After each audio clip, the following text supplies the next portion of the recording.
नमस्कार दोस्तों, कैसे हैं आप लोग। 6 जून 2023 के डेली करंट अफेयर्स और एडिटोरियल एनालिसिस में आपका स्वागत है। देखिए, आज 5 इंपॉर्टेंट एडिटोरियल्स मैं आपके साथ डिस्कस करूंगा और उसके साथ 7 से 8 लगभग इंपॉर्टेंट न्यूज़ है। तो काफी सारे टॉपिक्स आज आपके साथ डिस्कस करने वाला हूं। आगे बढ़ने से पहले दोस्तों, टेलीग्राम ग्रुप जरूर ज्वाइन कर लीजिए। इस पर्टिकुलर वीडियो के डिस्क्रिप्शन बॉक्स में आपको टेलीग्राम ग्रुप का लिंक मिल जाएगा। टेलीग्राम ग्रुप पे ये पर्टिकुलर पीडीएफ ऑलरेडी अपलोड हो चुकी है। इस पर्टिकुलर पीडीएफ में कौन सा टॉपिक किस पर्टिकुलर यूपीएससी जीएस पेपर से रिलेटेड है वो मैं पढ़ाते वक्त आपको बताऊंगा। नोट्स में क्या इनकॉर्पोरेट करना है ये भी मैं आपको बताता हुआ चलूंगा। साथ साथ जो लोग मेरी ऐप हर्षित द्विवेदी एजुकेशन इस्तेमाल कर रहे हैं, कुछ दिन बाद iOS पे भी ऐप मेरे नाम से आ जाएगी। अभी माई इंस्टीट्यूट के नाम से थी, फिर मेरे नाम से आ जाएगी और एक वेबसाइट भी मैं बनवाने की प्रोसेस में हूं। उसके साथ साथ जिन बच्चों की हायरिंग चल रही है उनके रिजल्ट्स भी डिक्लेयर नहीं हुए हैं, तो वो इंतजार कर रहे होंगे, तो आप थोड़ा इंतजार कर लीजिए। तो ये सारे प्रोसेस अगले कुछ दिनों में क्लियर हो जाएंगे। आप हर्षित द्विवेदी एजुकेशन के स्टडी मटेरियल सेक्शन से भी इस पर्टिकुलर ऐप को डाउनलोड, मतलब इस पर्टिकुलर पीडीएफ को डाउनलोड कर सकते हैं। टेलीग्राम ग्रुप से तो कर ही सकते हैं। चलिए, करंट अफेयर्स एनालिसिस में जो पहली न्यूज हम लोग डिस्कस करने वाले हैं वो है railways to secure signalling equipment with double locks. अभी आपको पता ही है दोस्तों कितना बड़ा आप कह लीजिए एक एक्सीडेंट हुआ है इंडिया के अंदर। ये पर्टिकुलर जो न्यूज है सीधे सीधे जीएस पेपर 3 के इकोनॉमी सेक्शन के अंदर जो इंफ्रास्ट्रक्चर वाला सब पोर्शन है, उस इंफ्रास्ट्रक्चर वाले सब पोर्शन के अंदर एनर्जी, पोर्ट, रोड, एयरपोर्ट और रेलवेज की बात होती है। तो रेलवेज जो जीएस पेपर 3 के अंदर आता है उसमें सीधे सीधे ये न्यूज आपके लिए इंपॉर्टेंट हो जाती है। तो यहां पे क्या किया जा रहा है कि एक month long safety drive launch की जा रही है to ensure cabins which house such equipments are provided with a double lock access. अब क्या ये ट्रेन के अंदर के इक्विपमेंट की बात कर रहे हैं? नहीं दोस्तों, जो स्टेशन के पास सिग्नलिंग इक्विपमेंट लगा होता है उसकी यहां पे बात की जा रही है। देखिए, 3-वे ट्रेन एक्सीडेंट हुआ है ओडिशा में। 275 पैसेंजर्स की अनफॉर्चुनेटली जान चली गई, 900 से ज्यादा यहां पे इंजोर्ड है। तो जो गुमटीज, जो कमरे होते हैं जो कि रेलवे स्टेशन की प्रेमाइसेस में सिग्नलिंग इक्विपमेंट को हाउस करते हैं, वहां पे एक डबल लॉक एग्रीमेंट लगाया जाएगा।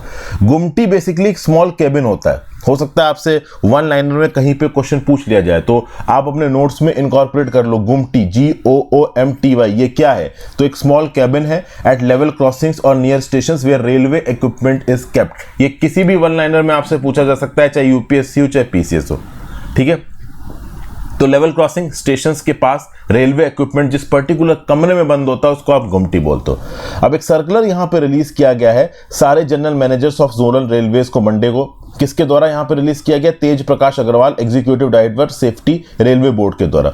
और इन सारे जोनल मैनेजर्स को बोला गया है, इनको डायरेक्ट किया गया है, एक मंथ लॉन्ग सेफ्टी ड्राइव चलाई जा रही जहां पे सारी गुमटीज जो कि रेलवे स्टेशन में लोकेटेड है उनको डबल लॉक से प्रोवाइड किया जाएगा। मतलब अगर उस गुमटी को खोलना है तो 2 लोगों की चाबियां लगेंगी। किसकी किसकी? तो भैया एक तो आपकी स्टेशन मास्टर की चाबी लगेगी और एक सिग्नल मेंटेनर की चाबी लगेगी। चूंकि शायद इनडायरेक्टली ये बताया जा रहा है कि इसी सिग्नलिंग इक्विपमेंट में कुछ ना कुछ गड़बड़ हुई है, या तो हो सकता है सॉफ्टवेयर या हार्डवेयर फ्लॉ हुआ होगा या फिर कोई मैनुअल गलती हुई होगी। अब क्या होता है दोस्तों कि ये जो पर्टिकुलर ट्रैक था जहां पे ये एक्सीडेंट हुआ है उड़ीसा में, वो यहां पे कैपेसिटी यूटिलाइजेशन 100% से ज्यादा था। तो इन जो गुमटीज का मैनेजमेंट था वो प्रॉपर तरीके से नहीं हो रहा था। जो यहाँ पे रेलवे स्टाफ है वो बहुत आप कह लो कैजुअल तरीके से काम करता है। इंडिया में बहुत सी गुमतीज में अभी के लिए कुछ नहीं कहा जा सकता कि क्या हुआ क्या नहीं हुआ।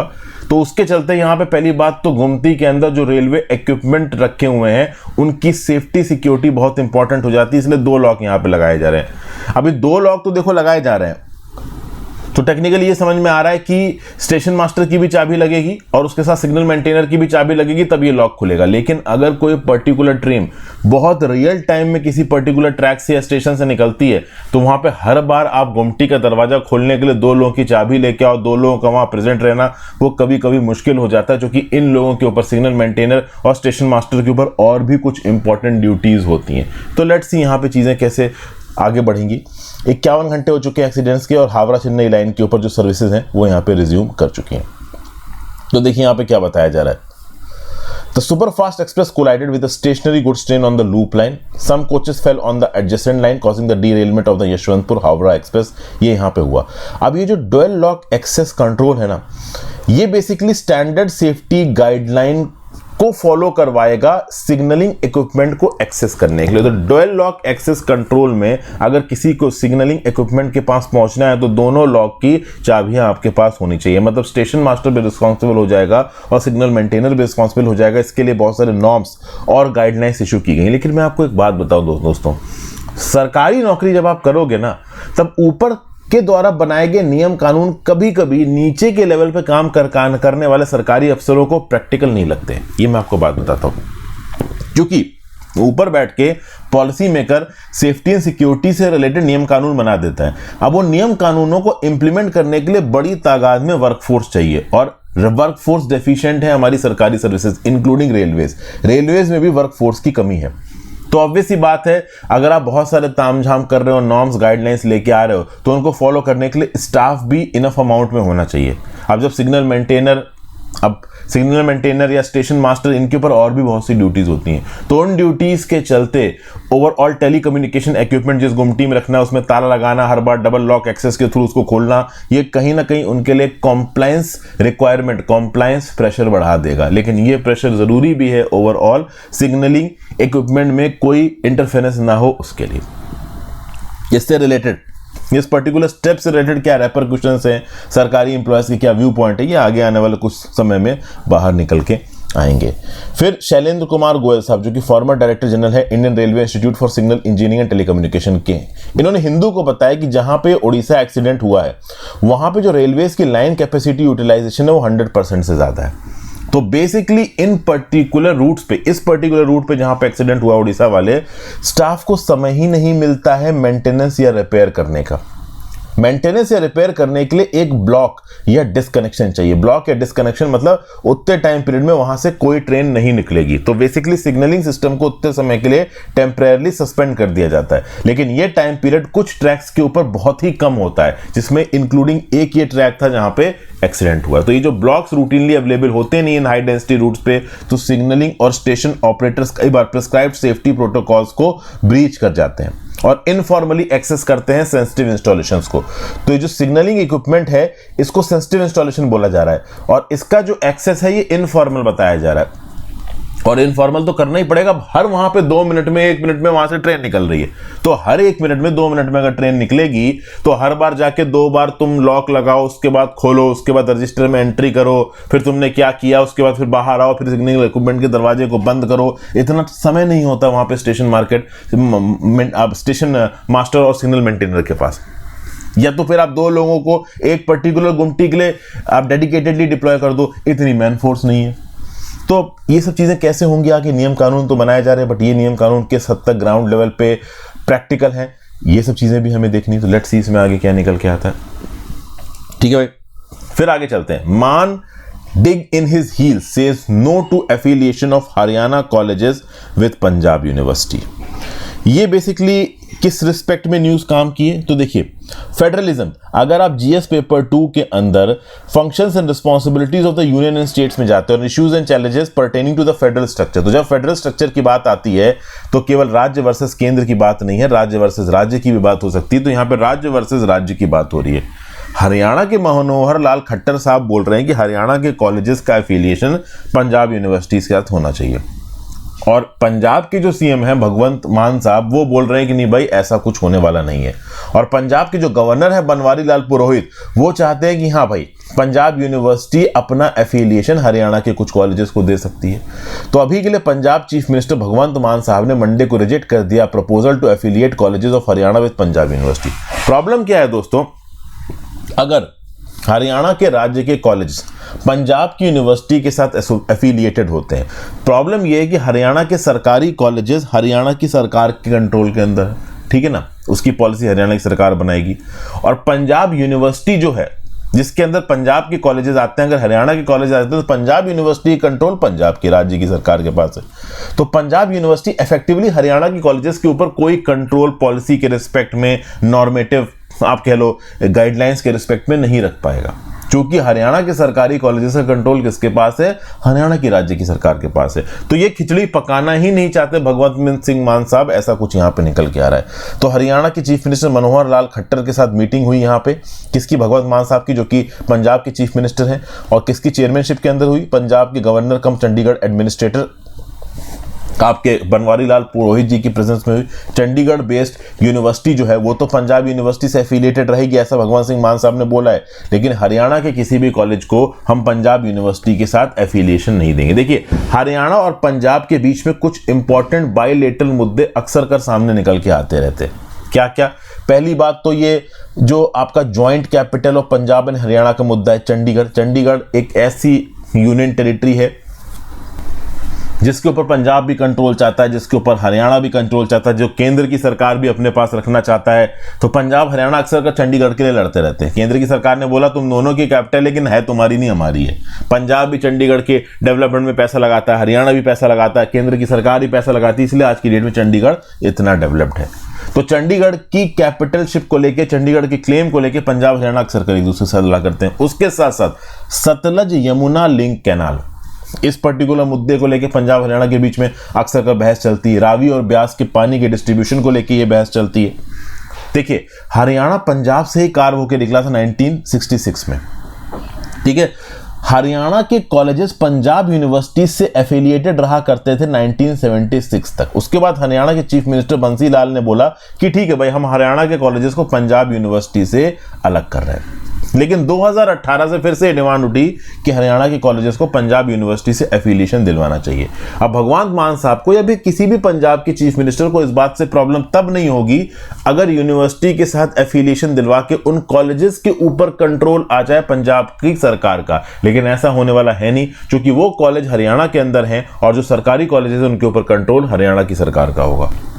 तो कंट्रोल हरियाणा की सरकार का और एफिलिएशन किसी और की राज्य की यूनिवर्सिटी का, ये खिचड़ी ऑब्वियस सी बात है यहाँ पे पक नहीं पाएगी, क्योंकि पॉलिटिकली ये पर्टिकुलर स्टेप किसी एक स्टेट के फेवर में जाएगा और दूसरे के अगेंस्ट जाएगा। दोनों राज्यों में अगर सेम पार्टी की सरकार होती तब शायद एक बार को स्टेप ले लिया जाता, लेकिन दोनों राज्यों में अलग पार्टी की सरकार है तो मुश्किल है ये स्टेप लेना। ठीक है भाई, फिर आगे चलते हैं। Arikomban captured in Theni district to find a new home in Kalakad tiger reserve. ठीक है भाई, अब यहां पे क्या बात की जा रही है? देखिए, एनवायरमेंट की अगर आप बात करो, जीएस पेपर 3 के अंदर एनवायरमेंट कंजर्वेशन की बात आती है, वहां पे पर्टिकुलर न्यूज आपके काम आ सकती है। एक हाथी है यहां पे अरिकोम्पन नाम का। अब ये अरिकोम्पन नाम का जो हाथी है, काफी आप कह लो उत्पाती हाथी है। एक जगह ये सेट बैठता नहीं, अक्सर कर अथॉरिटीज इसको ढूंढती रहती हैं, अपने इलाके से बाहर निकल जाता है।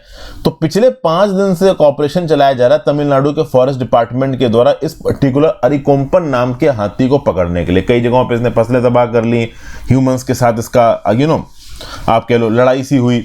अब ये ह्यूमन और एनिमल कॉन्फ्लिक्ट अक्सर कर इंडिया के अंदर होता ही रहता है। तो तमिलनाडु के फॉरेस्ट डिपार्टमेंट ने इसको ट्रैंकुलाइज किया, एक ट्रक में भरा और इसको लेके कहां गए? कलाकार टाइगर रिजर्व में। ठीक है, इसको पकड़ा कहां गया? तो भैया इसको पकड़ा गया है Uthamapalayam in the Chinna Ovalapuram reserve forest in Theni district. ठीक है ना भाई। सोर्सेज ने यह बताया कि जो अरिकोम्पन है इसको रिलीज किया जाएगा कहां पे? Muthukuzhivayal beyond the upper Kodayar area in the Kalakad Mundanthurai tiger reserve, KMTR tiger reserve में इसको रिलीज किया जाएगा। प्रॉब्लम दोस्तों यहां पे ये है कि इस पर्टिकुलर KM टाइगर रिजर्व के आसपास जो भी सेटलमेंट्स हैं वहां के लोग बवाल कर रहे हैं कि भैया यहां पे ये हाथी मत छोड़ो, चूंकि अब ये यहां बलवा उत्पात मचाएगा। इस पर्टिकुलर हाथी को ट्रैक कैसे किया गया? तो इसकी गर्दन के पास यहां पे आपको एक GPS एडेड रेडियो कॉलर नजर आ रहा है। तो ये हाथी जहां पे भी मूव करेगा अथॉरिटीज इसको ट्रैक करती रहेंगी। इनफैक्ट ये इतना उत्पाती है कि इसको ट्रैंकुलाइज करके इसमें डाला गया। एक डिहाइड्रेशन हो रहा था तो पानी के फव्वारों के थ्रू इसको हाइड्रेशन प्रोवाइड किया गया। बाद में जब ये होश में आया तो अपनी सूंड से इस पर्टिकुलर ड्राइवर के केबिन के ऊपर मार मार के इसने ट्रक का चलना मुश्किल कर दिया। इसको फिर से ट्रैंकुलाइज करना पड़ा इसे शांत करने के लिए। लेकिन चूंकि अब इसको KMTR में छोड़ा जा रहा है तो उसके आसपास की रहने वाली जो कानी ट्राइब्स हैं 3 सेटलमेंट्स में नियर पपनसम एंड सिरवलार डैम ये डेमोन्स्ट्रेशन कर रही है कि भैया हमारे पास के KMTR में इसको ना छोड़ो, हम पे दया करो। अब लेट्स सी आगे यहाँ पे क्या होता है। ठीक है, फिर एक न्यूज निकल के आई है, high court quashes case against activist says nudity should not be tied to sex. अब देखिए ये थोड़ी सी सेंसिटिव न्यूज है, GS पेपर 4 के रिस्पेक्ट में, एथिक्स एंड ह्यूमन इंटरफेस के रिस्पेक्ट में न्यूज आपको काम आ सकती है।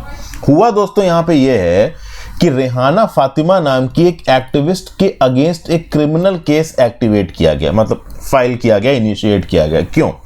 क्योंकि रेहाना फातिमा ने सोशल मीडिया पे एक वीडियो अपलोड की और इस वीडियो में ऐसा दिखाया जा रहा है कि रेहाना फातिमा एक सेमी न्यूड पोजीशन में बैठी हुई हैं और इनकी टॉर्सो की, इनकी बॉडी की पेंटिंग बना रहे हैं इनके माइनर सन और डॉटर।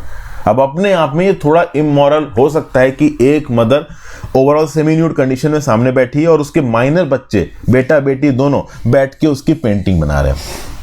ठीक है भाई, और ये जो पर्टिकुलर फोटो है ये यहाँ पे, या फिर कह लो वीडियो जो है, ये यहाँ पे रिलीज कर दी रेहाना फातिमा ने। कहाँ पे? सोशल मीडिया पे। तो भारी बवाल मच गया। इंडिया देखिए अभी भी एक कंजर्वेटिव कंट्री है, इतने प्रोग्रेसिव या फिर कह लीजिए एडवांस लेवल के जो सेक्सुअल थॉट्स हैं, इनफैक्ट इसको सेक्सुअल नहीं बोलना चाहिए, आप कह लो कि ये कह लीजिए कि भाई ऑफेंसिव हो गया। ठीक है, सेक्सुअल आप इसको नहीं कह सकते। यहां पे हाई कोर्ट ने भी बोला है कि इसमें सेक्सुअली एक्सप्लिसिट कुछ भी नहीं है। हाई कोर्ट के अंदर जब केस पहुंचा, ये क्रिमिनल आप कह लो FIR जो हुई है रेहाना फातिमा के अगेंस्ट, जब ये केरला हाई कोर्ट के सामने पहुंची तो हाई कोर्ट ने बोला है कि भाई नेकेड बॉडी का डिपिक्शन बाय अ वुमेन, इसको सीधे सीधे ऑब्सीन, इनडिसेंट या सेक्सुअली एक्सप्लिसिट नहीं कहा जा सकता। न्यूडिटी को आप सेक्सुअल एक्टिविटी के साथ कनेक्ट नहीं कर सकते। तो किसी एक पर्टिकुलर वुमेन की नेकेड अपर बॉडी को देख के आप सीधे सीधे बोलो कि this is a call for sex और this is basically promotion of sex in open, ये पर्टिकुलर नोशन गलत है।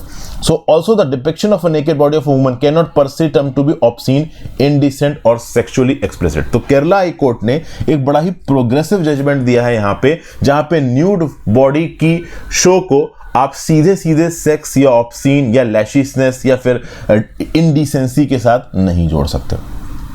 ठीक है ना। फिर इसके साथ साथ केरला हाई कोर्ट क्या बोला? There is absolutely no reason to believe that an ordinary man viewing the video would become depraved, debased and encourage to lasciviousness. और अगर ऐसा होता है तो उस आदमी में प्रॉब्लम है ओवरऑल। क्योंकि देखिए एक घर के अंदर बैठ के एक लेडी अपनी सेमी न्यूड टॉर्सो की फोटो बनवा रही है अपने बच्चों के द्वारा, ठीक है, और उसकी वीडियो उसने रिलीज कर दी, तो ठीक है, उसको ओवरऑल मतलब यहां पे कोई प्रॉब्लम नहीं है इस वीडियो को रिलीज करने से। तो कोई दूसरा आदमी बोले कि हाँ भाई ये पर्टिकुलर वीडियो के थ्रू ये सोसाइटी में गंदी चीजें फैला रहे हैं, ये ओवरऑल लोगों को इंस्टिगेट कर रहे हैं, ये नोशन भी नहीं पाला जा सकता, ऐसा कुछ केरला हाई कोर्ट ने बोला। तो केरला हाई कोर्ट ने बहुत ही प्रोग्रेसिव जजमेंट दिया है। हालांकि इतना प्रोग्रेसिव जजमेंट इंडिया जैसी कंजर्वेटिव कंट्री में बहुत से सेक्शंस को पसंद नहीं आएगा। आपका इसके बारे में क्या राय है नीचे कमेंट बॉक्स में बताइए। ठीक है भाई, आगे चल देते हैं। यहां पे हम लोग रेयर हिग्स बोसॉन डीके की थ्योरी के बारे में बात करेंगे। लार्ज हैड्रॉन कोलाइडर के बारे में दोस्तों आपको पता होगा, सन यूरोप में ये लार्ज हैड्रॉन कोलाइडर प्रेजेंट है और इसी ने डिटेक्ट किया था Higgs boson particle. Higgs boson particle को डिटेक्ट किए हुए एक डिकेड हो चुका है और अब ओवरऑल पिछले कई सालों में जो रिसर्च की गई है उसके बेसिस पे ये पता चल रहा है कि ये जो हिग्स बोसॉन पार्टिकल है ये डीके भी हो सकता है। देखिए मैं बताऊं, ये जो पर्टिकुलर न्यूज है ना, ये साइंस एंड टेक के रिस्पेक्ट में आपके काम की है। ओके, साइंस एंड टेक्नोलॉजी के रिस्पेक्ट में science and tech GS paper 3 के अंदर काम का है। GS पेपर 3 के अंदर साइंस एंड टेक में recent developments and their applications and effects in everyday life, इस पर्टिकुलर हेड GS पेपर 3 के अंदर ये न्यूज काम की है। तो जो लोग पूछते रहते हैं ना सर बता दीजिए कौन सी न्यूज किस रिस्पेक्ट में काम की, इसलिए मैं बताता रहता हूं आपको। लिख मैंने इसलिए यहां पे नहीं रखा है, थोड़ा बहुत आप भी दिमाग लगाओ, जब भी आप अपने ओवरऑल नोट्स बनाओगे तो उसको साथ साथ लिखते रहो। देखिए कोर्स ऐसा होना चाहिए यूपीएससी का जो कि दिमाग में आपके रटाओ, कि मतलब मैं ये नहीं कह रहा हूं कि आपको स्पेसिफिक हेड रटाओ, बट आपको ये पता होना चाहिए कि हाँ भाई साइंस एंड टेक्नोलॉजी किस में आता है, GS पेपर 3 में आता है, इन्वायरमेंट किस में आता है, सिक्योरिटी किस में, इकोनॉमी किस में, GS पेपर 3 में, ये आपको एकदम से याद आ गया। फिर इंटरनेशनल रिलेशन किस में, GS पेपर 2 में, कॉन्स्टिट्यूशन वगैरह किस में, GS पेपर 2 में, ज्योग्राफी किस में, GS पेपर 1 में। तो इस प्रकार से एक बेसिक आइडिया आपको चीजों का होना चाहिए, तो ऑटोमेटिकली न्यूज देख के आपको पता चल जाएगा कि कौन से GS पेपर के रिस्पेक्ट में इंपॉर्टेंट है। बहरहाल वापस आ जाते हैं पिछले एक डेकेड की overall scientific development, research and development के बाद ये पता चला है साइंटिस्ट को, ये जो हिग्स बोसॉन पार्टिकल है ना ये डीके होता है। और ये डीके होके एक Z बोसॉन पार्टिकल में और एक फोटोन में कन्वर्ट हो जाता है। ध्यान दीजिएगा, हिग्स बोसॉन पार्टिकल डीके होके Z बोसॉन पार्टिकल में और एक फोटोन में कन्वर्ट हो जाता है। लेकिन ये हमेशा नहीं होता, समझने की कोशिश करते हैं दोस्तों। इलेक्ट्रॉन एक सब एटॉमिक पार्टिकल है जिसमें थोड़ा मास होता है। ये मास कहां से आता है? उसके साथ साथ इलेक्ट्रॉन के पास कम मास है देना प्रोटॉन। एक प्रोटॉन इलेक्ट्रॉन से भारी होता है, और जो एक फोटोन होता है जो लाइट को लेकर चलता है, इसमें कोई मास नहीं होता है।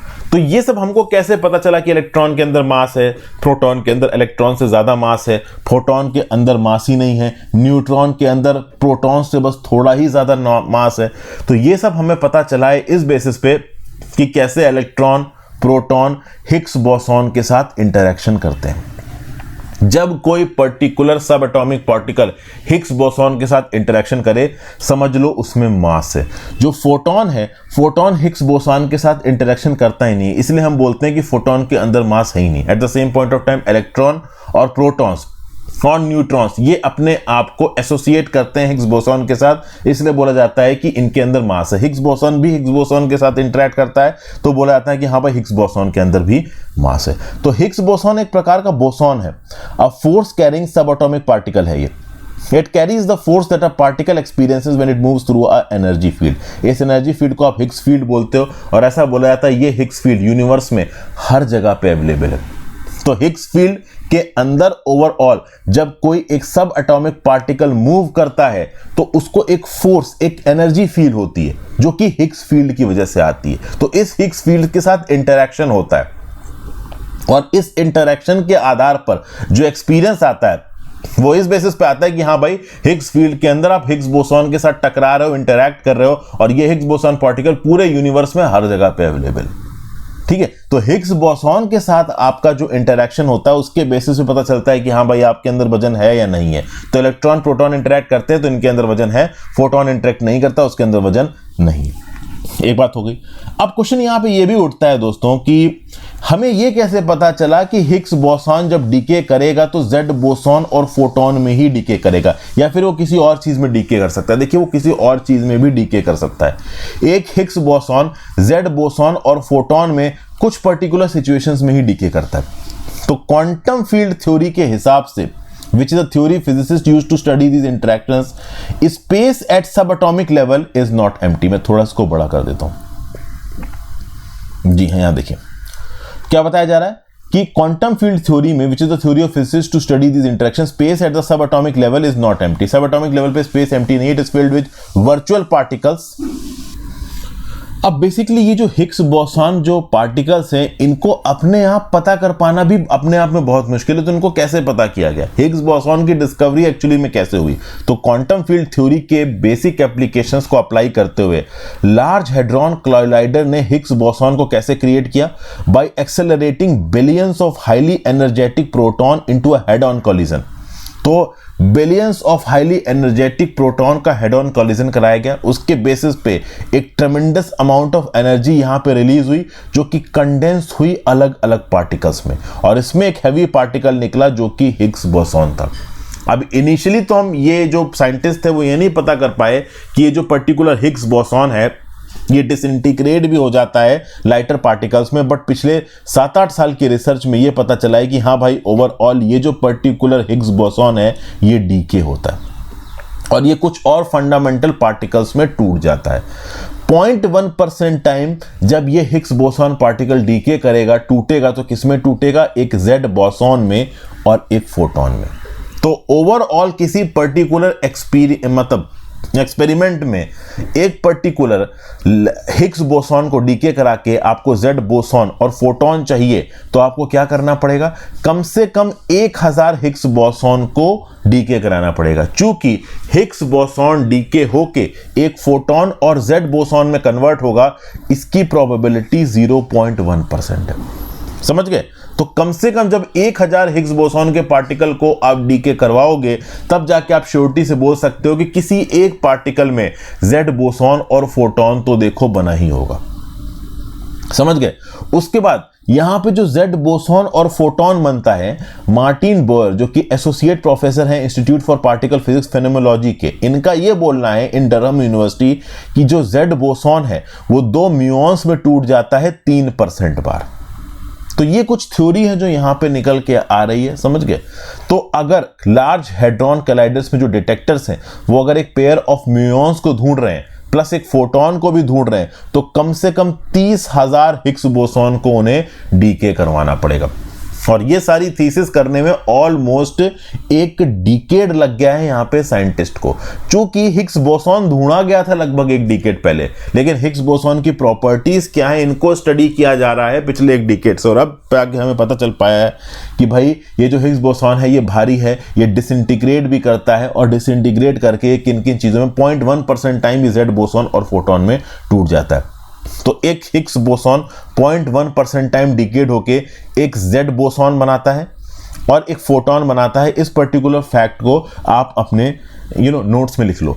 फिर ये जो जेड बोसॉन है ये 3% बार आपका डीके होके 2 म्यूऑन्स बनाता है, ये भी आपको पता होना चाहिए। तो ये बेसिकली कुछ रिसर्च यहां पे निकल के आ रही है, रिसर्च फाइंडिंग्स एक लाइन में नोट्स के फॉर्म में आप लिख सकते हो, ठीक है। ये बेसिक इंफॉर्मेशन आपको पता होना चाहिए कि हिग्स बोसॉन बनाया कैसे गया। तो एक पार्टिकल एक्सेलरेटर में बिलियंस ऑफ फोटॉन्स को हाई स्पीड पे एक दूसरे के साथ क्रैश कराया गया, उससे इंटेंस अमाउंट ऑफ रिलीज हुई और ये एनर्जी कंडेंस हुई कुछ पार्टिकल्स में, जिन पार्टिकल्स का नाम था हिग्स बोसॉन। ये बेसिक चीजें आपको पता होनी चाहिए। बेसिक चीजें कभी भी 1 लाइनर या एमसीक्यू में आपके सामने आ सकती हैं। अब ओवरऑल ये जो डीके वाले एक्सपेरिमेंट्स हैं ये 2 डिटेक्टर्स के आधार पे किए गए हैं। एक डिटेक्टर का नाम है आपका एटलस और दूसरे डिटेक्टर का नाम है आपका सीएमएस, ठीक है। तो ये जो 2 टीम्स हैं, इन 2 टीम्स ने अलग अलग डिटेक्टर्स में ये पर्टिकुलर थीसिस की है, और दोनों टीम्स ने जब अपने डाटा को कंबाइन किया, और ये डाटा 2015 से लेकर 2018 के टाइम पीरियड का था, तब यहाँ पे स्टैटिस्टिकल प्रिसीजन के साथ हम ये पता कर पा रहे हैं कि हाँ भाई हिग्स बोसॉन कब बना, किन कंडीशंस में बना, वगैरह वगैरह, ठीक है। तो ये कुछ इंपॉर्टेंट यहाँ पे दोस्तों ये आप कह लो साइंटिफिक थ्योरी है, स्टैंडर्ड मॉडल के आधार पर यहाँ पे एक्यूरेट प्रेडिक्शंस लगाए गए। अब देखिए ये सारी थ्योरी करी क्यों जा रही है। यूनिवर्स के अंदर एक चीज के बारे में साइंटिस्ट को बिल्कुल आइडिया नहीं है, और वो है भाई डार्क मैटर। डार्क मैटर के अंदर क्या आता है, यूनिवर्स के इतने मेजर पोर्शन में डार्क मैटर है। What is basically dark matter? तो डार्क मैटर के बारे में जानने के लिए ही ये हिग्स बोसॉन और उसका डीके के ऊपर साइंटिस्ट काम कर रहे हैं, लेकिन अभी तक की थ्योरी के आधार पर डार्क मैटर के बारे में कोई भी इंफॉर्मेशन अवेलेबल नहीं हुई है हमारे साइंटिस्ट को, ठीक है। आगे चलते हैं। India US finalise road map for defence industrial corporation. भाई यहां पे क्या बताया जा रहा है, तो रिसेंटली क्या है, यूएस के जो डिफेंस मिनिस्टर हैं वो आए हैं भाई आपके इंडिया के अंदर। तो अब ये पर्टिकुलर न्यूज आपके कहां काम की है दोस्तों, तो इंटरनेशनल रिलेशंस में काम की है, जीएस पेपर 2 के अंदर, bilateral regional and global groupings and agreements involving India and affecting Indian interest. तो यहां पे एक बायलैटरल एग्रीमेंट हुआ जिसका नाम है डिफेंस इंडस्ट्रियल कॉर्पोरेशन। इंडिया और यूएस ने मंडे को एक रोड मैप यहां पे कंक्लूड किया है, जिसमें पॉलिसी डायरेक्शन को अगले फ्यू ईयर्स में गाइड किया जाएगा, कैसे हाई टेक्नोलॉजी एरियाज में हिडन अपॉर्चुनिटीज को आइडेंटिफाई किया जाएगा और को डेवलपमेंट और को प्रोडक्शन किया जाएगा डिफेंस इक्विपमेंट्स का। ये सारी बातें हुई हैं bilateral meeting between minister Rajnath Singh and US secretary for defence Lloyd Austin के बीच में। फिर दोनों मिनिस्टर्स ने यहाँ पे एक्सप्लोर किए हैं अलग अलग तरीके जिससे रेजिलिएंट सप्लाई चेन्स को यहाँ पे बनाया जा सकता है, को डेवलप किया जा सकता है नई टेक्नोलॉजीज को, एग्जिस्टिंग और नए सिस्टम्स को फैसिलिटेट किया जा सकता है, कोलैबोरेशन किया जा सकता है डिफेंस स्टार्टअप इकोसिस्टम के अंदर, वगैरह वगैरह। इंडिया यूएस की ये पार्टनरशिप क्रिटिकल है एक फ्री ओपन और rule bound Indo Pacific region को लेके आने के लिए। तो ये सब चीज़ें हैं, ये जो लॉयड ऑस्टिन है ये समय पे इंडिया के अंदर आए हुए हैं। आगे NIRF IIT Madras retains number 1 spot. इस पर्टिकुलर न्यूज़ में कुछ नहीं है दोस्तों, 5,543 इंस्टीट्यूशंस ने मिनिस्ट्री ऑफ एजुकेशन की NIRF national institutional ranking framework के अंदर अप्लाई किया था और ये रैंकिंग यहाँ पे निकाली गई है। इस रैंकिंग के बेसिक फीचर्स में दोस्तों आपको बता दे रहा हूं, आर्टिकल आप खुद पढ़ लेना, बहुत कुछ ज्यादा इसमें ऐसा समझाने वाला नहीं है। तो ये जो NIRF की 2023 की रैंकिंग आई है, इसमें जो नंबर 1 कॉलेज निकल के आया है टेक्नोलॉजी में रिस्पेक्ट बेस्ट एजुकेशन इंस्टीट्यूशन, तो वो है IIT मद्रास।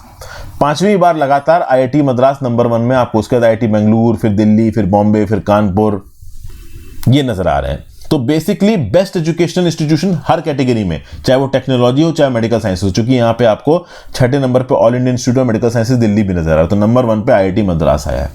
अगर आप देखो तो पिछले 8 सालों में लगातार बेस्ट यूनिवर्सिटी कौन सी रही है इंडिया के अंदर, तो Indian institute of science Bengaluru रही है। ठीक है भाई। फिर Miranda house Delhi was rank the best college in Indian institute of Ahmedabad management, मतलब टॉप मैनेजमेंट इंस्टीट्यूट। तो मैनेजमेंट के रिस्पेक्ट में नंबर 1 कौन है, IIM अहमदाबाद, और कॉलेज के रिस्पेक्ट में नंबर 1 कौन है, तो मिरांडा हाउस है। ठीक है भाई। तो ये बात, तो best educational institution IIT Madras, best college Miranda house, best management institution IIM Ahmedabad. उसके बाद अगर आप देखो तो national institute of pharmaceutical education and research Hyderabad, इसको बेस्ट इंस्टीट्यूट इसके फील्ड में डिक्लेयर किया गया। बेस्ट मेडिकल कॉलेज कौन सा है, all India institute of medical sciences. Best dental college कौन सा है, Savita institute of medical and technical sciences Chennai. Best law college कौन सा है, national law school of India university Bengaluru. ठीक है भाई। तो ये सब चीजें हैं। बेस्ट इंजीनियरिंग कॉलेज का है तो ऑब्वियसली बात है बेस्ट कॉलेज ही IIT मद्रास है, तो बेस्ट इंजीनियरिंग कॉलेज ऑब्वियसली बात है आपका IIT मद्रास ही होगा। बेस्ट रिसर्च इंस्टीट्यूशन कौन सा है, Indian institute of science Bengaluru. Okay, Indian institute of science Bengaluru के बाद रिसर्च में नंबर 2 पे आता है जवाहरलाल नेहरू यूनिवर्सिटी, नंबर 3 पे आता है जामिया मिलिया इस्लामिया। तो ये कुछ इंपॉर्टेंट फैक्ट्स हैं यहाँ पे दोस्तों। ये फैक्ट्स ओवरऑल आप आराम से पढ़ के भी जान सकते हो, इसमें एज सच कुछ होलिस्टिक में समझाऊं तो ही आपको समझ में आएगा, ऐसा कुछ भी नहीं है, बस एक प्लेन फैक्ट है ये। फिर आगे, IRCTC walks the extra mile to facilitate insurance settlements. तो भैया अब यहाँ पे जो ट्रेन एक्सीडेंट हुआ है, इस ट्रेन एक्सीडेंट के रिस्पेक्ट में देखिए, जब भी आप रेलवे की टिकट बुक करते हो तो दोस्तों वहाँ पे एक इंश्योरेंस फी आती है लगभग 35 पैसे की। बहुत सारे लोग इस इंश्योरेंस फी के लिए ऑप्ट नहीं करते हैं, लेकिन केवल 54% लोग इस इंश्योरेंस फी के लिए ऑप्ट करते हैं। और जिन्होंने इस इंश्योरेंस फी के लिए ऑप्ट किया था उनको 10 लाख का यहाँ पे इंश्योरेंस प्रोवाइड किया जाएगा। तो वैसे तो ये जो इंश्योरेंस होता है इसके लिए IRCTC रिस्पॉन्सिबल नहीं है, वो थर्ड पार्टी और जिसने इंश्योरेंस लिया उसके बीच में होता है। लेकिन यहाँ पे इस ओडिशा ट्रेन एक्सीडेंट के बाद IRCTC एक्टिव हो गया है और वो विक्टिम्स जिन्होंने ट्रेन बुकिंग के समय पे इस पर्टिकुलर इंश्योरेंस के लिए ऑप्ट किया था उनके डिटेल्स खुद IRCTC फॉरवर्ड कर रहा है 2 इंश्योरेंस कंपनीज को। कौन कौन सी 2 इंश्योरेंस कंपनी है ये, तो भैया एक है यहाँ पे लिबर्टी जनरल इंश्योरेंस लिमिटेड, दूसरी है SBI general insurance company limited. तो इन दोनों इंश्योरेंस कंपनी लिमिटेड को खुद IRCTC ने यहाँ पे जो मृत लोग हैं उनकी इंश्योरेंस डिटेल फॉरवर्ड कर दी है और IRCTC ने इन दोनों कंपनियों को बोला है कि किसी भी पर्टिकुलर क्लेम को रिजेक्ट मत करना जब तक आप IRCTC से उसके रिस्पेक्ट में बात ना कर लेना। तो जो पैसेंजर्स थे शालीमार चेन्नई कोरोमंडल एक्सप्रेस और यशवंतपुर हावड़ा एक्सप्रेस के, जिन्होंने टिकट बुक की थी IRCTC प्लेटफॉर्म से और डिफॉल्ट ऑनलाइन इंश्योरेंस ऑप्शन यहाँ पे चूज किया था और 35 पैसे उसके लिए पे भी किए थे, तो इस कंटेक्स्ट में जो क्लेम लायबिलिटी बनती है उनकी, इस बात की क्लेम लायबिलिटी उनको मिले बिना किसी परेशानी की उनके कित और किन को, ये बात यहाँ पे IRCTC इंश्योर कर रहा है। इंश्योर सेटलमेंट को रिजेक्ट करने से पहले इन दोनों कंपनियों को IRCTC ने कहा है कि हमसे बात जरूर कर लेना। ठीक है भाई। तो ये ओवरऑल यहाँ पे निकल के आया। IRCTC ने अपनी वेबसाइट पे यहाँ पे ये बोला है कि it only provides linkage to transact with insurance companies through its website. मतलब IRCTC वहां पे बस एक जरिया था इन इंश्योरेंस कंपनी तक पहुंचाने का, बट चूंकि यहाँ पे एक बड़ी प्रॉब्लम हो गई तो खुद IRCTC इन्वॉल्व होकर इंश्योरेंस को लोगों तक पहुंचवाने का इनिशिएटिव ले रहा है। साथ साथ life insurance corporation of India ने भी मेजर्स अनाउंस किए जो भी पॉलिसी होल्डर्स हैं उनकी फैमिलीज के जो कि इस पर्टिकुलर इंसिडेंट में इन्वॉल्व थे, तो यहाँ पे उनके इंश्योरेंस क्लेम को जल्दी प्रोसेस किया जाएगा। यहाँ पे किसी डेथ सर्टिफिकेट की जरूरत नहीं है। LIC ने बोला है कि जो डिसीज की लिस्ट रेलवे द्वारा प्रोवाइड की गई है, पुलिस द्वारा प्रोवाइड की गई है, किसी भी केंद्र राज्य की सरकार के द्वारा अथॉरिटी के द्वारा प्रोवाइड की गई, उस पर ही प्रूफ ऑफ डेथ को देख के यहाँ पे इंश्योरेंस क्लेम को प्रोसेस कर दिया जाएगा। ठीक है। तो इंश्योरेंस रेगुलेटरी डेवलपमेंट अथॉरिटी ने भी सारे लाइफ इंश्योरेंस, जनरल इंश्योरेंस और स्टैंड अलोन हेल्थ इंश्योरेंस को बोला है कि जितने भी यहाँ पे विक्टिम्स हैं इनका जो भी ओवरऑल इंश्योरेंस क्लेम है इसको एक्सपीडिशियसली खुद आप यहाँ पे मतलब प्रोसेस करिए, उनको समय नहीं लगना चाहिए इस इंश्योरेंस क्लेम को मिलने में। ठीक है। तो जो भी यहाँ पे लोग जिनकी जाने गई हैं उनके कित और किन को किसी भी प्रकार की परेशानी, किसी भी प्रकार की मगजमारी, किसी भी प्रकार की टेंशन, किसी भी प्रकार का भागना दौड़ना इस इंश्योरेंस के अमाउंट के लिए नहीं होना चाहिए। ठीक है भाई। तो ये यहाँ पे ख़त्म करते हैं दोस्तों। अब हम लोग आ जाते हैं एडिटोरियल के ऊपर। पहला editorial, tragic track, railways must not lose focus on safety as it expands in service. तो रेल एक्सीडेंट हुआ है बालासोर ओडिशा में 2 जून को, ये आपको पता है। 275 लोगों की जान गई, 900 लोग यहाँ पे इंजर हुए। फ्रेट ट्रेन, फिर यशवंतपुर हावड़ा एक्सप्रेस, फिर शालीमार चेन्नई कोरोमंडल एक्सप्रेस, ये भैया आपस में टकरा गई। कैसे टकराई हैं पता है, वर्स्ट रेल एक्सीडेंट है 2 डिकेड्स का। अब इस प्रकार के एक्सीडेंट का क्या रिसेंटली कोई वार्निंग आई थी? जी हाँ आई थी, ऐसा बताया जा रहा है। अभी फरवरी में ही इसी साल ऐसा ही एक कोलिजन होते होते रह गया Hosadurga road station in Birur Chikjajur section of Mysore division of the railways. यहाँ पे एक अलर्ट रेलवे पायलट था और जो ट्रेन की स्पीड थी कम थी, सही समय पे ट्रेन को यहाँ पे हॉल्ट कर दिया गया। ये ट्रेन भी इंटेंडेड ट्रैक के बजाय किसी दूसरे गलत ट्रैक में चली गई थी सिग्नलिंग फेल्योर की वजह से। लेकिन चूंकि यहाँ पे जो लोकोमोटर पायलट था बहुत ज्यादा अलर्ट था और ट्रेन की स्पीड धीमी थी, तो सही समय पे ट्रेन को यहाँ पे रोक दिया गया। तो ये भी ओवरऑल एक फॉल्टी सिग्नलिंग सिस्टम की वजह से हुआ था और डेंजरस ह्यूमन इंटरवेंशन की वजह से हुआ था। तो इसके रिस्पेक्ट में जो भी इन्वेस्टिगेशन हुई थी उसमें यह बोला गया था ऑफिशियल रिकॉर्ड में कि इमीडिएट करेक्टिव एक्शंस लेने की जरूरत है, सिस्टम फॉल्ट्स को रेक्टिफाई करने की जरूरत है, स्टाफ को सेंसिटाइज करने की जरूरत है कि किसी प्रकार के शॉर्टकट्स ना लें। और ओवरऑल इन्हीं लाइंस पे इतना मेजर एक्सीडेंट हो जाता है उड़ीसा के अंदर। मतलब पहले जो एक्सीडेंट्स हुए उससे आपने ठीक तरीके से सीखा नहीं। इंडियन रेलवेज की बात की जाए तो दोस्तों एक मैसिव कैरियर है ये। 15 मिलियन पैसेंजर्स को हर साल इंडियन रेलवेज हर दिन कैरी करती है, हर दिन सॉरी। ओवरऑल पैंडेमिक से पहले एक दिन में इंडियन रेलवेज 23 मिलियन पैसेंजर्स को कैरी कर रही थी। अभी के लिए इंडियन रेलवेज एक दिन में 15 मिलियन पैसेंजर्स को कैरी करती है।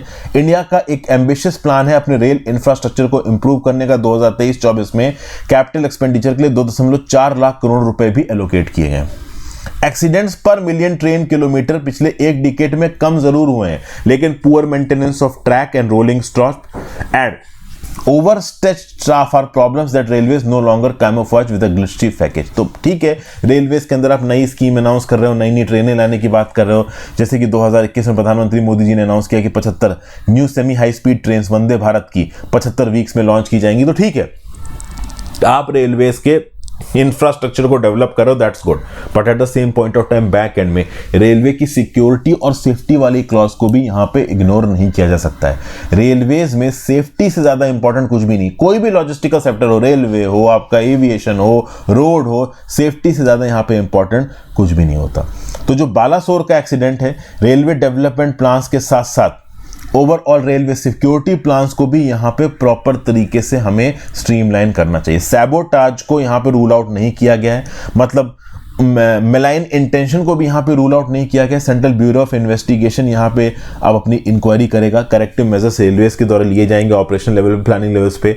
जब इस प्रकार के एक्सीडेंट्स पहले हुए हैं जो कि एक्सीडेंट बड़े एक्सीडेंट में कन्वर्ट नहीं हुए, तो उस समय पे प्रॉपर इन्वेस्टिगेशन करके करेक्टिव मेजर्स तभी लिए जाने चाहिए थे, बट हमने लिए नहीं। अब इतना बड़ा एक्सीडेंट हो गया है तो सबका झक्का खुला है, सब लोग यहाँ पे अवेयर हो रहे हैं कि हाँ भाई कुछ करो, हाँ भाई कुछ करो। लेट्स सी यहाँ पे क्या होता है।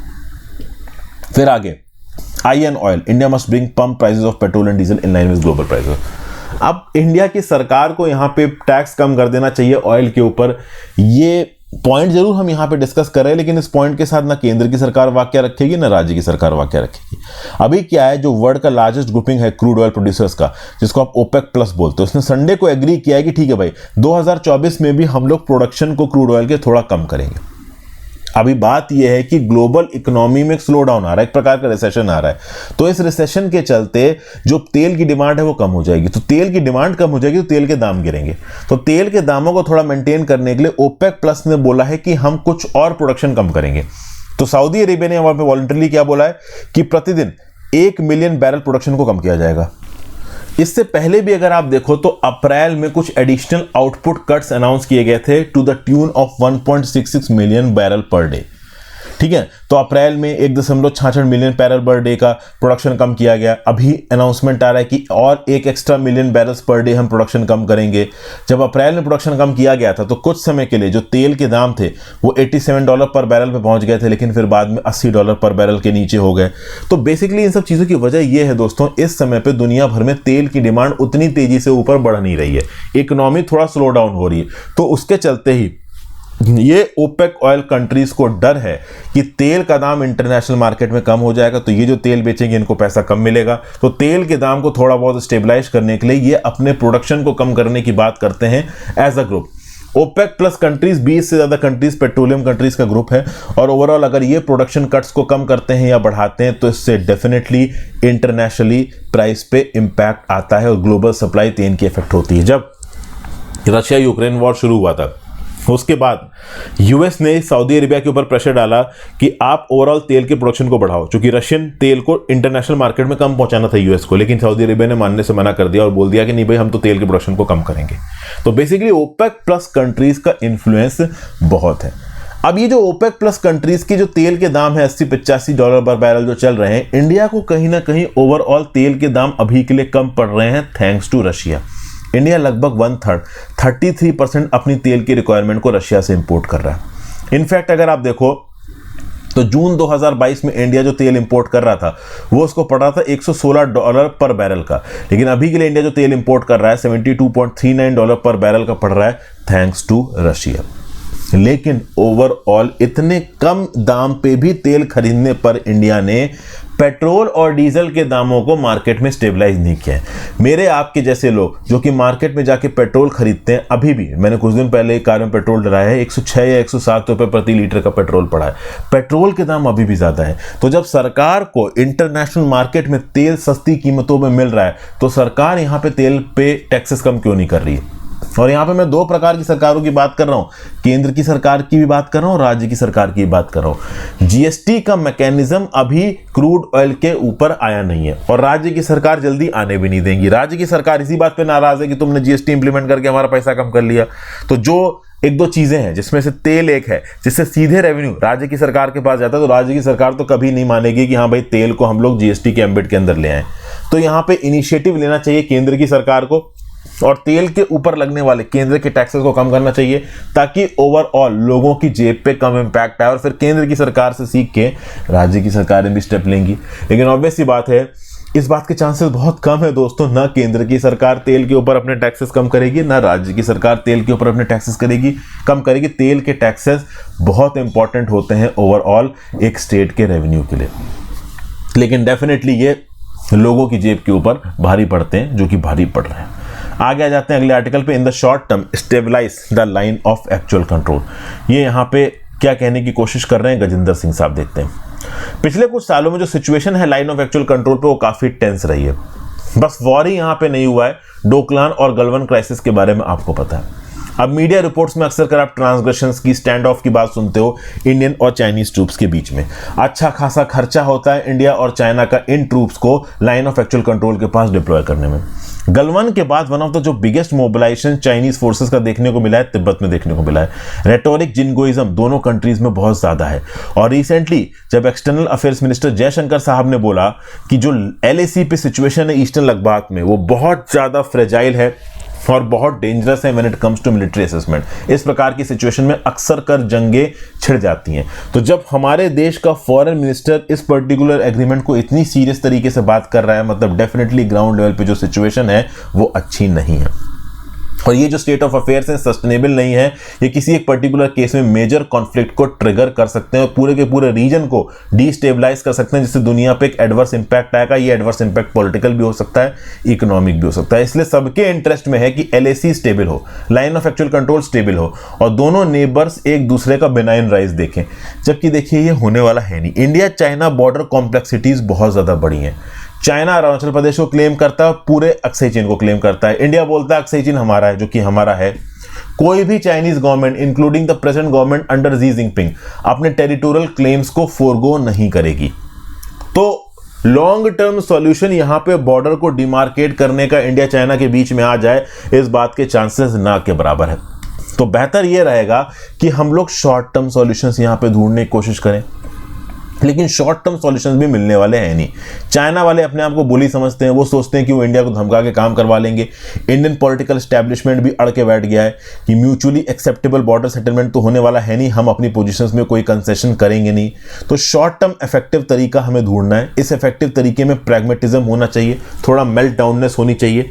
और मेल्ट डाउननेस इस समय पे ना चाइना लेने को तैयार है ना इंडिया लेने को तैयार है। ठीक है। और अगर वॉर यहां पे होता है तो वॉर में कौन जीतेगा कौन नहीं जीतेगा हम कह नहीं सकते। ऑथर यहां पे ये बोल रहा है कि इस समय पे इंडिया के अंदर एक रिटोरिक, एक प्रोपोगंडा चलाया जा रहा है कि इंडिया चाइना के बीच में जंग छिड़ जाती है तो इंडिया जीत जाएगा, लेकिन हम 100% श्योरिटी से नहीं कह सकते इंडिया जीत जाएगा। There is a very big chance कि चाइना यहां पे एक प्लस एडवांटेज पे रहे, वी कैन नॉट से, ठीक है ना। तो ऑथर यहां पे शायद इनडायरेक्टली ये कहने की कोशिश कर रहे हैं कि इंडिया में जिन लोगों को ये लगता है कि इंडिया चाइना वॉर हुई तो इंडिया ही जीतेगा और चाइना नहीं जीतेगा, ये बात भी पूरी तरीके से सही नहीं है, ठीक है। तो इस रिस्पेक्ट में करना क्या चाहिए, तो हमें पास्ट से सीखना चाहिए। 1988 में उस समय की इंडियन प्राइम मिनिस्टर चाइना गए थे दिसंबर 1988 में। उसके बाद 1993, 1996, 2005, 2013 में पीस एग्रीमेंट साइन हुए LAC को लेके, और बहुत लंबे समय तक लाइन ऑफ एक्चुअल कंट्रोल पे पीस रहा भी।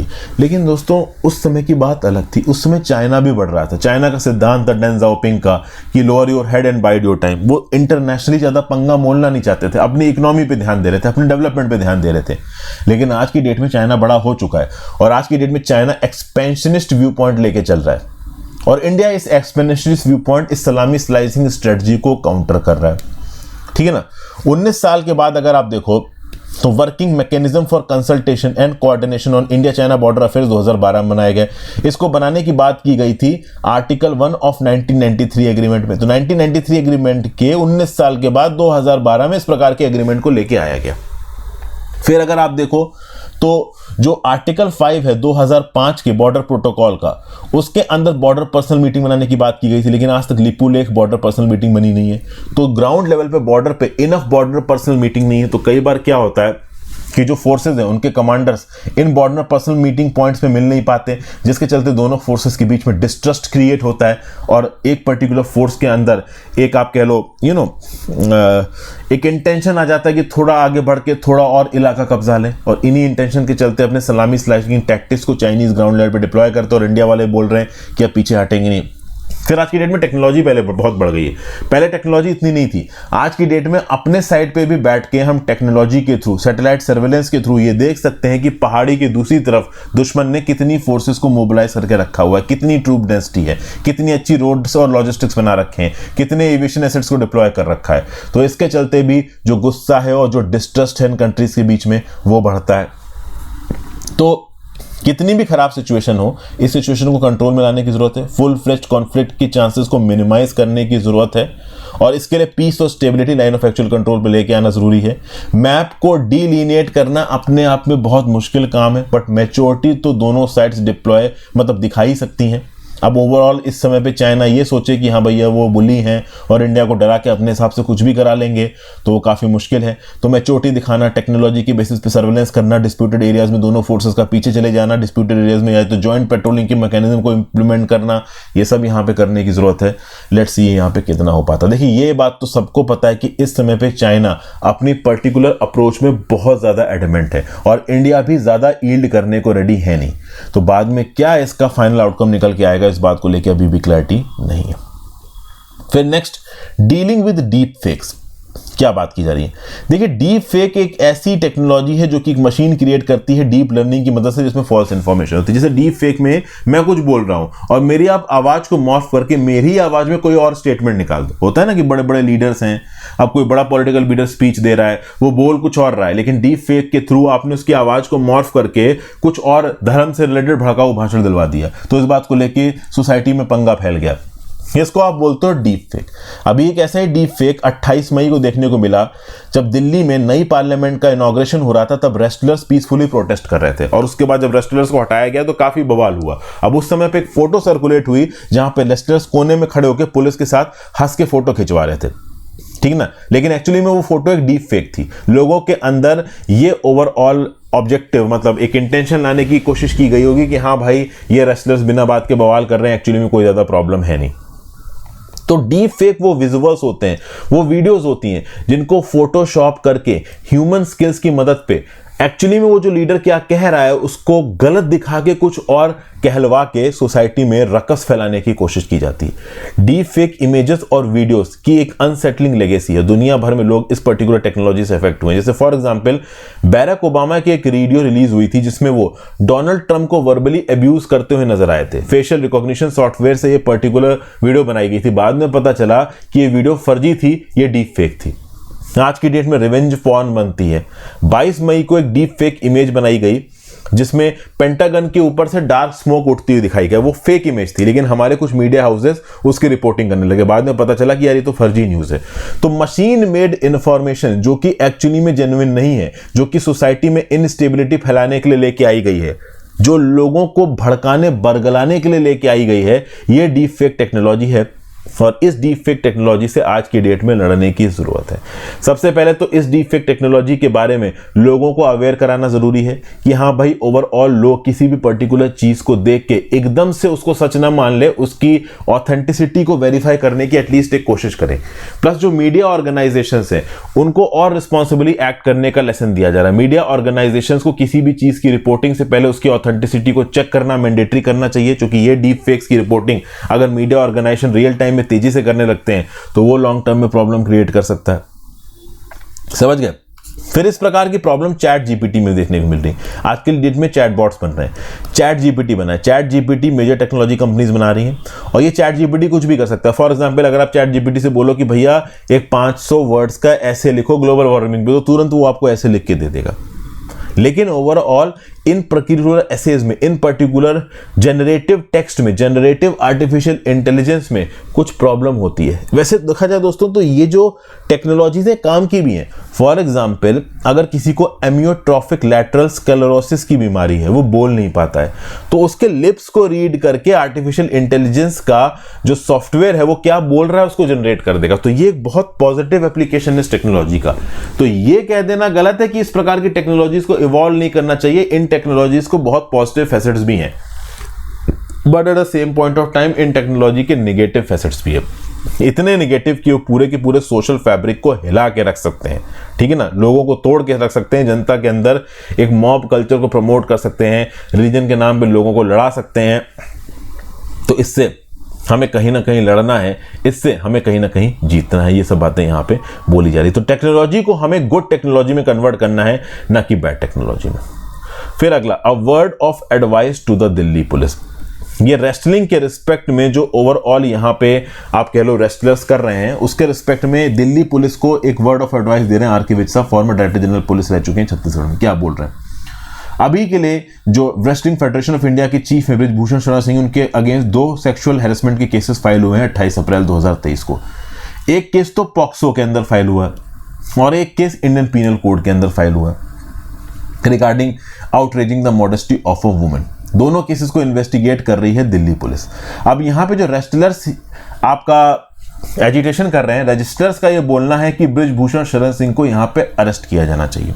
बृजभूषण शरण सिंह बोल रहे हैं कि मैंने यहाँ पे कुछ नहीं किया और मैं अपनी इनोसेंस को प्रूव करने के लिए नार्को एनालिसिस टेस्ट देने को तैयार हैं। तो ये रेस्लर्स बोल रहे हैं कि हम भी टेस्ट देने को तैयार हैं।